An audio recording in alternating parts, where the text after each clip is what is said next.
From what I recall, the last wave of Universe 2 Legends, including Rodimus, who I won't be covering here, never showed up in the UK, and while Cosmos, Wheelie and Warpath have received at least one update since then, let's say we check this set out anyways. Instead of the old-fashioned Adamski doorbell design, Cosmos is now a literal flying saucer, with a tail fin, for some reason. He still has his usual green, yellow and red colour scheme, as well as what I assume is a beacon, which as always becomes the head. You also have blue painted windows, silver on the Henkei version, as well as his name printed in cyberglyphics. All in all, it's a pretty clean alt mode. But then his bot limbs make up most of his outer shell / disc, whatever you want to call it.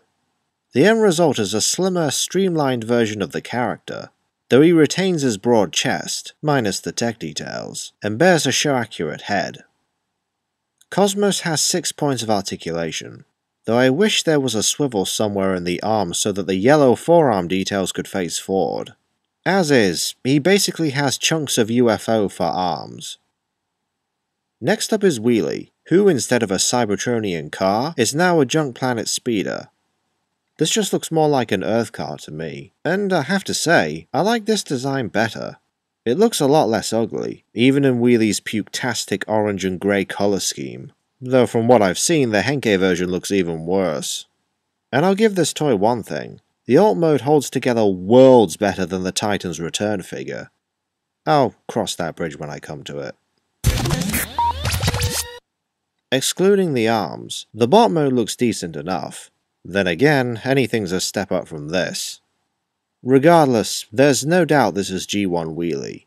Aside from the colours, you have the bucket head, as well as a tiny moulded and painted slingshot on his right shoulder. Yeah, they're kind of his thing. Wheelie has 8 points of articulation, including the ankles, though it's debatably more for the transformation. The knees don't count, as they bend backwards, but I guess it's better than having no knees at all. Finally, we have Warpath. In alt mode, the front portion is that of an H-tank, though the rear is almost solid. Done in more of a brick red, instead of maroon like most other G1 Warpaths. Yes, including the Henkei version. I wish the gun barrel was coloured like the rest of him. Speaking of which, the barrel tilts up and down, and the turret turns a little either way, and that's about it for gimmicks.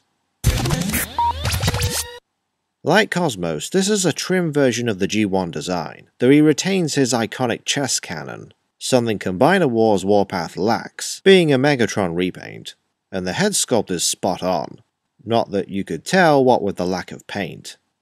Warpath also has 8 points of articulation, though the knees are hindered by the treads on the back of his legs.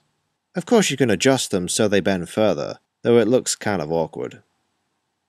It's honestly hard to rank this trio.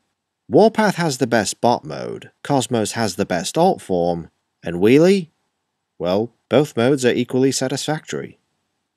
Even then, as addressed earlier, Generations has brought us brand new versions of these 3 characters.